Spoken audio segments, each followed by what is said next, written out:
ভর্তা কার না ভালো লাগে বলুন তো? আর গরম ভাতের সাথে একটু সরিষার তেল মেখে এই ভর্তাটা খেতে অসাধারণ লাগে। আসসালামু আলাইকুম everyone, welcome to cooking network.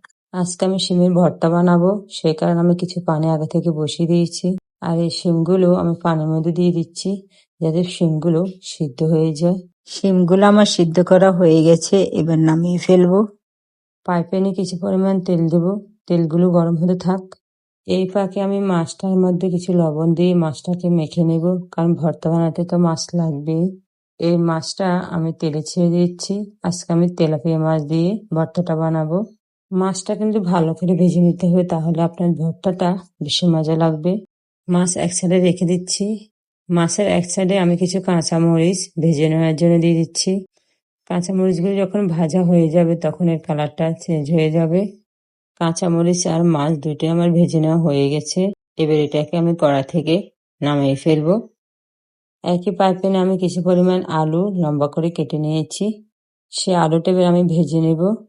এখানে তেল দেওয়ার দরকার নেই, প্যানে যে পরিমাণ তেল আছে সেই তেলে আলুটা ভেজে নেওয়া হয়ে যাবে। আলুটা একটু লাল লাল হয়ে আসলে আমি আলুটাকেও নামিয়ে ফেলবো। আমি যে শিমগুলো সিদ্ধ করে নিয়েছি সেই শিমটা আমি একটু তেলে ভেজে নিচ্ছি, তাহলে ভর্তাটা খেতে বেশি ভালো লাগবে। ভর্তা কিন্তু সব সিজনে খাওয়া যায়, কিন্তু শীত আসলে একটু বেশি খাওয়া হয়, কারণ শীতে ভর্তাটা খেতে বেশি ভালো লাগে। ভর্তা করার জন্য যত কিছু উপকরণ লাগবে সবগুলো আমি এখানে নিয়েছি। এটা কোনো আমি অনলাইন পেজ থেকে কিনিনি। আমরা যখন রংপুরে যাই তখন আন্টি আমাকে এটা গিফট করেছে, আর তারা এটাতে সবকিছু করে খায়, আমরা তো শিলপাটাতে বেটে খাই। এটা আমি যত্ন করে রেখে দিয়েছি। এটাতে আমি সবকিছু বানিয়ে খেয়েছি, কিন্তু ভর্তা কখনো করে খাইনি। আজকে আমি ভর্তা করে দেখাবো, দেখি কি রকম মজা হয় এটাতে ভর্তা করলে। এবার ভেজে নেওয়া কাঁচামরিচগুলো আমি এখানে দিয়ে দিব, আর সামান্য পরিমাণ কিছু লবণ দিব, কারণ লবণটা আমি পরে দেখে দিব। এবার ভেজে নেওয়া সেই শিমগুলো আমি দিয়ে দিব, আর এটাকে আমি ফিশে নেব।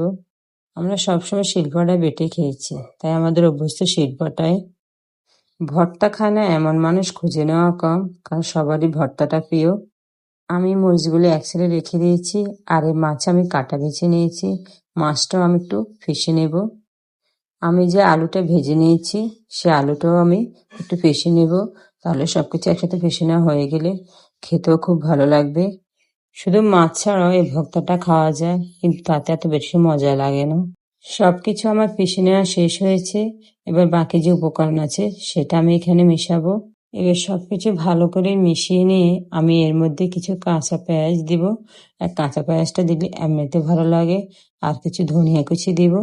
এবার সবকিছু ভালো করে একসাথে মিশিয়ে নেব, আর একটু সরিষার তেল দিয়ে দেব, কারণ সরিষার তেল দিলে ভর্তাটা খেতে ভালো লাগবে। আপনারা চাইলে এটা স্কিপ করতে পারেন, কোনো অসুবিধা নেই। আমার কাছে সরিষার তেলটা দিলে ভালো লাগে, তাই আমি দিয়েছি। আর এটা খেলে ঠান্ডা লেগে থাকলে সেটাও ভালো হয়ে যায়। আজ এ পর্যন্ত, সবাই ভালো থাকবেন। আর আমার এই চ্যানেলটি যদি সবার কাছে ভালো লাগে অবশ্যই আমাকে লাইক সাবস্ক্রাইব দিতে ভুলবেন না। আল্লাহ হাফেজ।